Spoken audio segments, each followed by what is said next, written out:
Good evening. Tonight, two storms are reshaping the global political landscape. First, European leaders are grappling with a leaked warning attributed to French President Emmanuel Macron that the United States under Trump is emerging Ukraine policy and it might betray Kyiv on the question of territory. The note, reported by Der Spiegel and summarized by The Guardian, has sent shockwaves across European capitals already anxious about Putin's threats and Washington's opaque diplomacy. Then, in segment 2, President Trump launches back-to-back attacks on Somali immigrants, even as his administration imposes the widest immigration suspension in decades, targeting 19 high-risk countries and freezing asylum and visa pathways for more than 1 million people. It is a moment of deep fear in immigrant communities and deep uncertainty for U.S. credibility abroad. I'm Maham Moisi, and this is In Focus.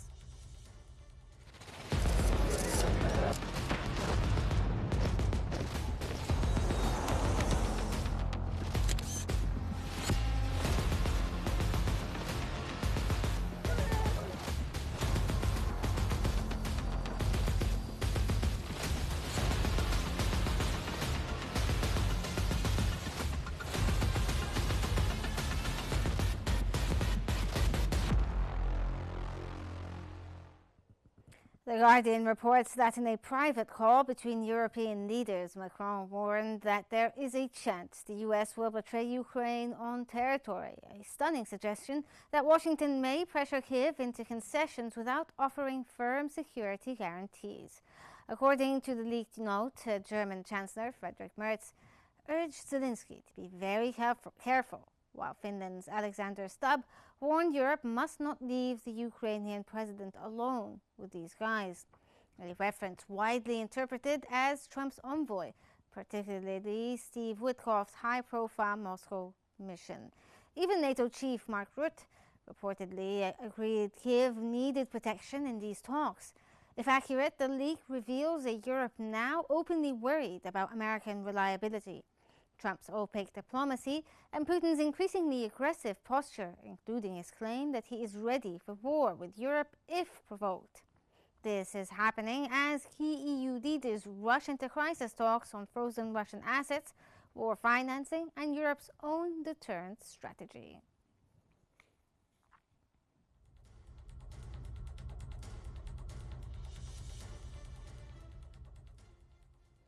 Joining us now from Washington is Ginger Chapman, a lawyer and political analyst. Thank you for joining us.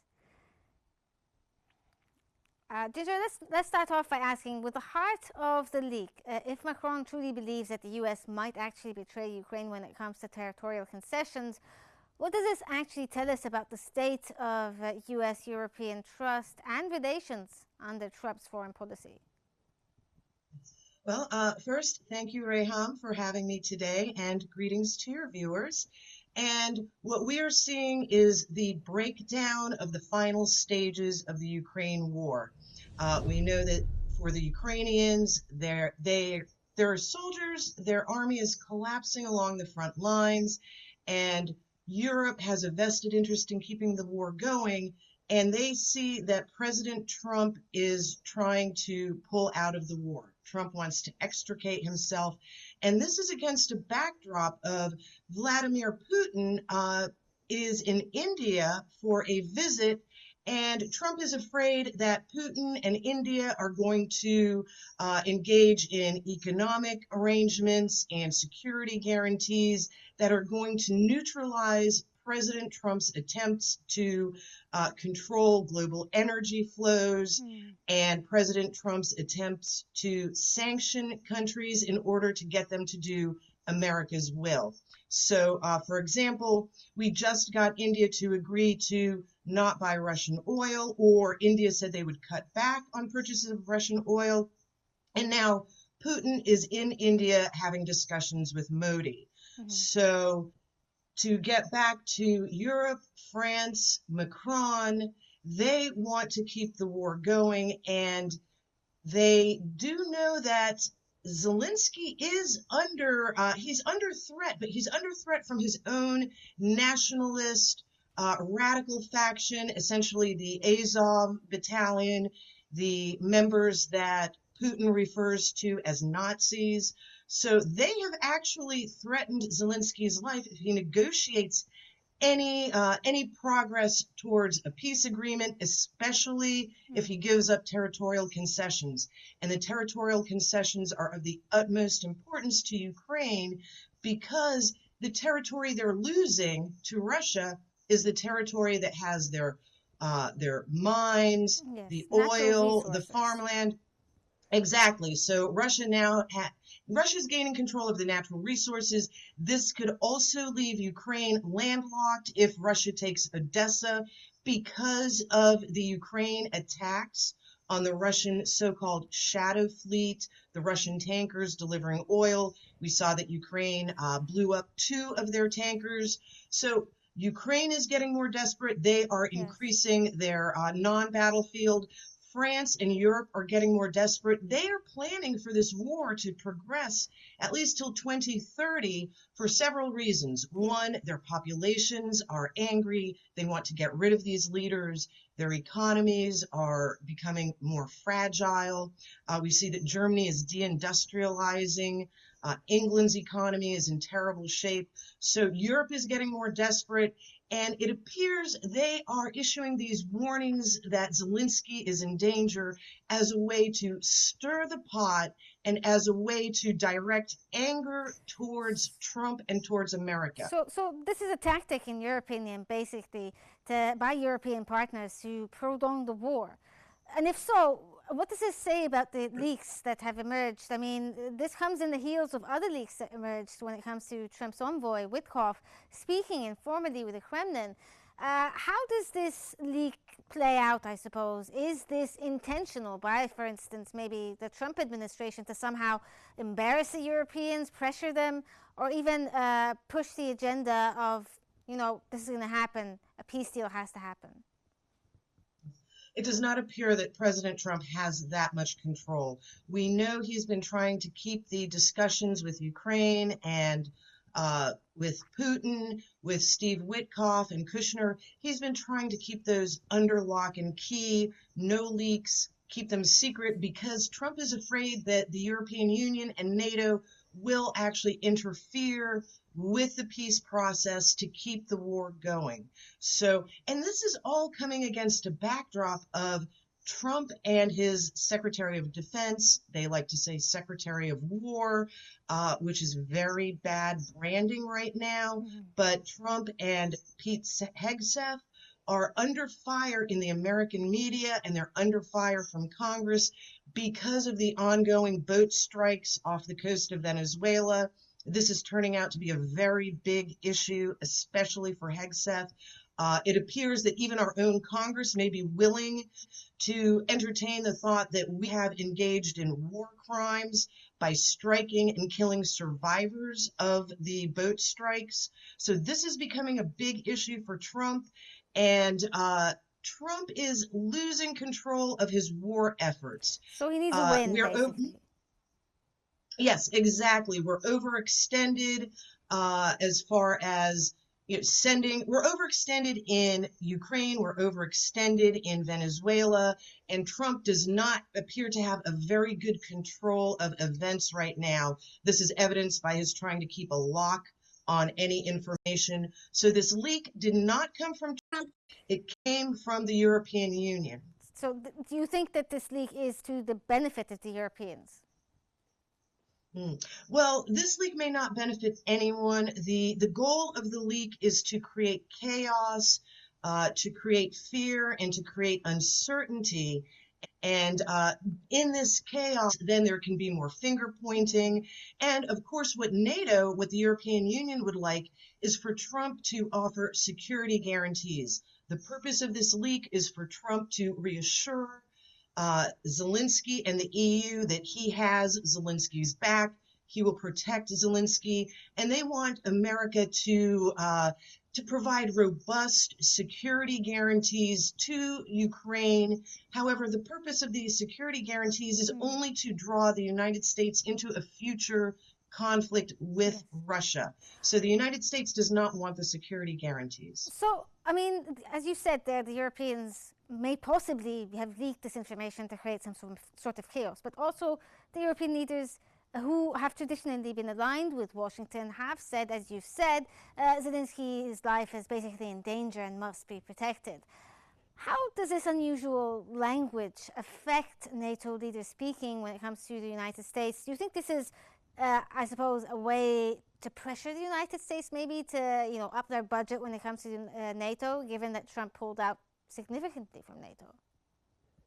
Yes, and they are also playing on Trump's biggest fears of being blamed for the loss in Ukraine. Trump does not want this to be like another Afghanistan. Trump wants to be blameless. We see him saying, "This is not my war." However, any defeat will be Trump's defeat. And the European Union is busy trying to pin the blame on Trump while Trump is trying to escape. And the situation with Zelensky, he is under tremendous amounts of pressure. We know he has not held an election. This allows Putin to say his regime is illegitimate. They cannot sign an agreement with him because a future administration could invalidate it. But Zelensky is also in trouble. This is against the backdrop of the corruption charges, the $100 million that we know was embezzled, and those leaders have fled. And now there's also questions about another $48 billion, which was laundered through Estonia, which is now causing Americans to suspect Kaja Kallas and her desire to keep the war going. So this is getting very, very messy. There are Yes. vast sums of money involved that everyone wants to dip into. Zelensky's life is indeed in danger, but from his own countrymen, from his own Azov nationalists.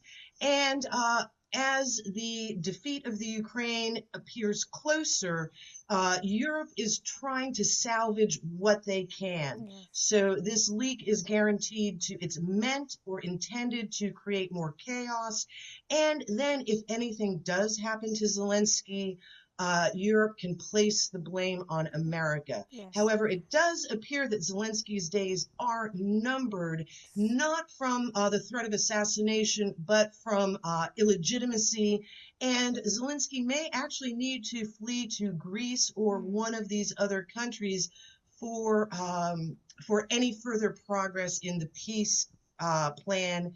We do know that things are very volatile in Ukraine right now. Europe is getting more desperate as the United States wants to move on. Well, so I gather from what you're saying right now that basically territorial concessions are basically in the cards. It's just going to happen. It's a fact that's going to happen to end this war.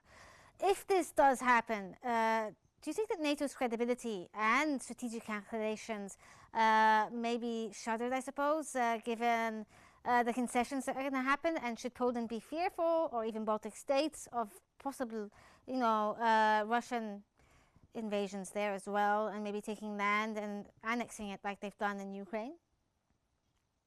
Well, with respect to the territory, even though the European Union says Russia has only taken 0.2%, or they're advancing slowly, what we see is at this point, Russia has about 19% of Ukraine. They have the vital southern areas. If it appears that Russia is going to take Odessa, and this is what Ukraine is desperate. Years ago. Correct. They already have Crimea, and now because of Ukrainian actions on the Black Sea Fleet, Russia, it does appear that they are going to advance through Nikolai. They're going to take Odessa. This is going to leave Ukraine in a severely disadvantaged rump state condition with no access to any ports, to the sea. This will cut off their trade. This brings up Poland. Europe wants to say that they're going to let Ukraine into the EU. Poland is opposed to this because if Ukraine starts shipping their goods, their produce into the EU, they're going to undercut Poland, but there's the long-standing animosity that Poland has towards Russia.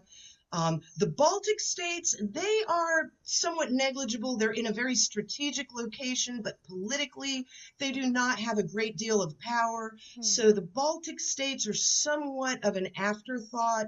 It's really whether Poland wants to be the front line of NATO. Will Poland have their air bases? Will they have the NATO facilities along the Poland-Ukraine border to protect Ukraine? We do know that Poland has lost a number of soldiers in the war. Yeah, well, I mean, as you said, the Poland could probably be the front line for NATO. And also Putin had stated, according to The Guardian, that he's ready to go to war with Europe. How seriously should the Europeans take this threat, and should Poland be fearful of this? This is a very serious threat. If anyone saw that clip, the press release where Putin said that, first of all, he believes that Europe is going to be the one to strike first. But he did say that if Europe attacks Russia, Putin will not be as careful with Europe as he is with the Ukrainians. The Russians view the Ukrainians as their Slavic brothers. They view them as Orthodox Christians. And Putin has stated he's been very careful to minimize civilian casualties. And Putin did say he will not be as precise with Europe. And he made this motion like a surgeon with a scalpel. This does not bode well for Europe.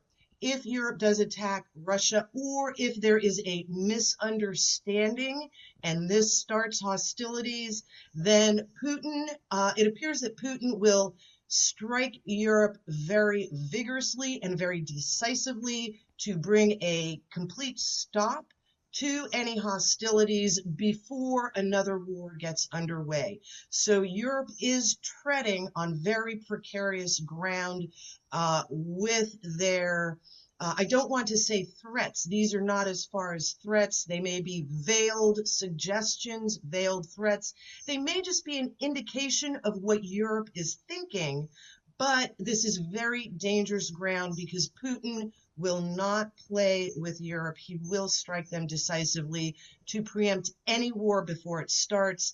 This brings us to NATO. NATO is very large. It has a lot of internal conflicts because there's too many countries in NATO that all have very different needs, very different security needs.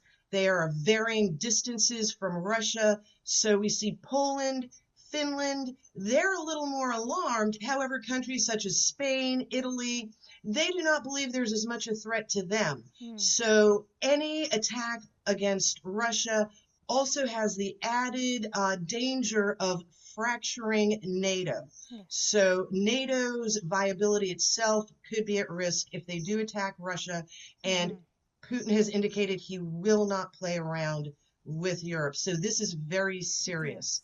And once again, we do know that NATO has sent troops into Ukraine. We know at this point at least 10,000 Polish soldiers have died in Ukraine, fighting for Ukraine. We know there's an unknown number of British and French soldiers that have died in Ukraine. This is also why England and France are desperate to send soldiers to Ukraine, because they want to hide their unofficial casualties that have already occurred there by official numbers, which they can do if they send soldiers in. So Europe really wants to penetrate Ukraine. All right. The point there is clear. This is serious business for Europe, but unfortunately we're out of time for this segment. Thank you so much, Ginger Chapman, for your insights.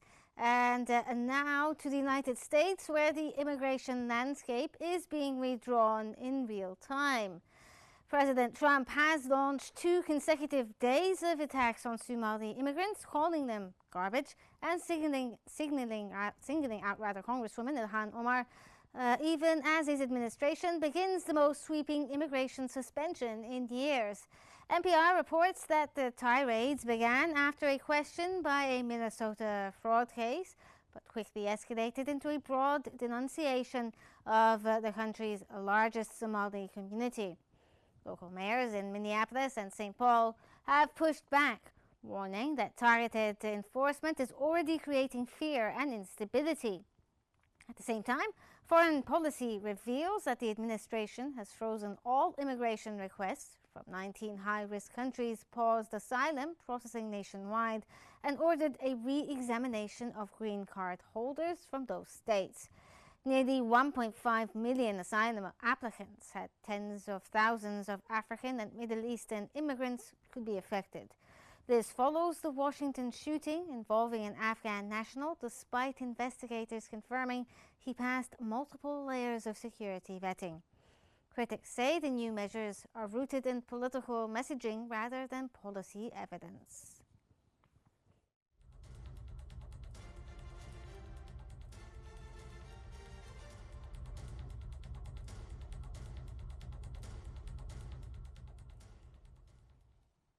For deeper insight into the human and political implications of these moves, we're joined by Ahmed Khattab, a political researcher and instructor of international relations at Georgetown University, specializing in migration, diaspora politics, citizenship, and the MENA region. Thank you, Ahmed, for joining us. Ahmed, let's begin with the rhetoric itself. How do you see Trump's attacks on the Somali immigrants fit into the broader pattern of nativist messaging that has shaped his political strategy for the past decade? Well, first of all, thank you for having me. It's always a pleasure. I think Trump's rhetoric is, in fact, an escalation. I think it is dangerous. It sets a dangerous precedent in terms of the highest executive seat in the country, using rhetoric that very much inflames and adds a lot of tension towards an already tense situation. The problem is going to be not only how Trump continues to word his thoughts and put them in bigger perspective when it comes to addressing Americans, the electorate, and quite frankly, the whole world, but also how those on the receiving side in terms of his constituency, but also immigrants, politicians on both sides, Republicans and Democrats, interact with those with such rhetoric, with those words. Well, in this instance, he targeted the Somali community, which is quite large in Minnesota, and it's the most established, one of the most established diaspora communities there and in the U.S. What does this targeting mean when it comes to integration, local trust, and the long-term community cohesion, given what ICE has also been doing across the United States? It's quite interesting because it seems like the US president here has some trouble in separating between what could be considered as broad policies by the ruling group or the Republicans who agree with Trump within a certain ideological framework, and sort of personal tensions or personal quarrels and battles that the president himself has put himself in with others. But Minnesota specifically and the Somali community there are home to Ilhan Omar, the Democratic congresswoman, who for so many times on a personal basis, Trump has attacked in his posts on social media. And so it's really difficult to see that these are two separate issues. I think they're quite connected. And it's going to be interesting to see how those dynamics are going to play forward. Yeah. Do you think that this could possibly, given the rhetoric that the top level of the administration is taking, this could possibly increase xenophobia, racism, and many other aspects when it comes to the average American? Well, I think the U.S. has been within this sort of spiral of polarization for quite a while now. But it's been at least a decade, if not more, of a severely polarized political scene. I think this rhetoric does not help de-escalate such a situation. In fact, it does quite the opposite. And I think we could see sort of back and forth in terms of a higher tone of wordage used, perhaps even acts that are not going to be conducive or helpful towards sort of achieving a greater societal cohesion and strength in the years to come. Well, Trump's attack on the Somali community comes in the heels of the shooting that took place in Washington that targeted, the National Guard there, and the person suspected was an Afghani national who had passed multiple vetting layers and also, was seeking asylum and was granted this asylum. How does this tension between the rhetoric and evidence affect the policymaking? Well, I think it's important because it calls into question what gets to be considered as vetting. So in other words, is vetting strictly a security matter? Does it end the moment the person exits their home country and enters the United States? The more recent reports on the Afghani national who did this attack suggest that this person became increasingly resentful, increasingly alienated from his society, and pretty much feeling betrayed by the American state first and foremost, but also by a society that has not really, perhaps in his opinion, helped him maintain a lifestyle or maintain a certain standard of living that he was living back in Afghanistan and was expecting to at least be close to when he comes to the United States. So I think here what we can really start to look into is how does vetting change conceptually in light of such attacks, right? Do immigrants really need to be just left there once they arrive to the United States? Or is there something else that needs to happen in order to ensure that they integrate successfully in a way that also takes into consideration social and economic factors? Well, I mean, there's also reports about the Afghan nationals that basically state that he was a CIA asset in Afghanistan as well, who sought asylum in the US. Obviously, this has raised some eyebrows with some people living in the United States. What's your take here? And do you think that this played into maybe the vetting process of being granted asylum there? Well, yes, I think that's actually part of the problem, that he was part of some sort of special forces squad. He had a certain level of prestige back in Afghanistan.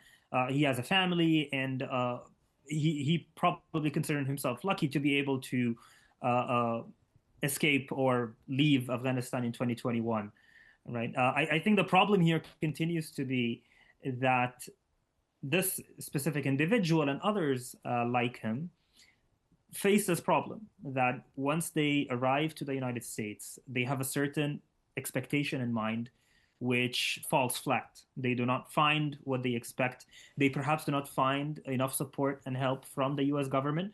For quite honestly, they might feel that it is indebted to them, right? So in other words, they have served with the United States and Afghanistan. They have taken major risks for sure, no doubt. And so they expect some sort of appreciation or payback when they arrive in the United States, and they don't find that.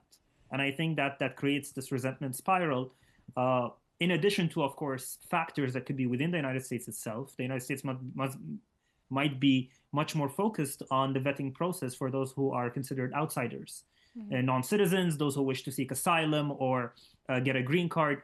But perhaps there isn't as much interest in looking at what kind of environments could be receiving or serving as a receiving end for such individuals. And it looks like the more recent reports are headed towards a conclusion that some level of radicalization might have happened to that individual after they've arrived to the United States. Well, America has always, basically made itself out to look like the place where dreams basically come true, and the American dream and so forth.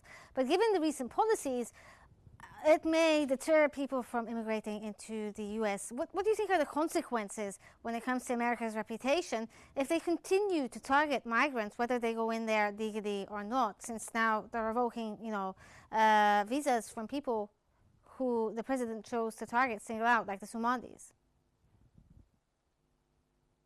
Well, I think there's a lot of lashing back. So if we first of all separate the two issues,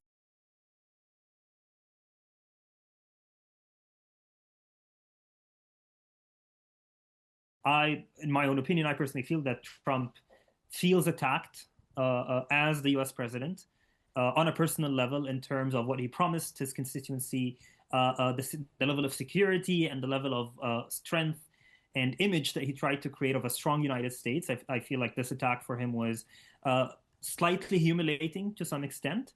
And so a lot of this is really this anger and this rage that might be there. But on a broader level, I think the issue really here is the problem with how those individuals who have lived for so many years in the United States, they become naturalized through a 5-year process or a 3-year process if they marry an American citizen. And we're talking about decisions that have suspended things as immediate as oath ceremonies, right? So these are individuals who have done everything. They have stayed in the United States. They have passed all these tests. They have been through multiple vetting processes, and they were going to go for their oath ceremony, which is essentially the last sort of item on the list for them to become officially American. Now, on a social level, they've been American for years, right? So they have lived in the United States. They definitely speak the language. They do some kind of work. They engage with the community as well. And so it becomes highly problematic here to see so many individuals who are definitely going to be in limbo.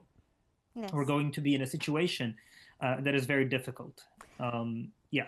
Yeah, well, hopefully the situation will work out for everyone who's there.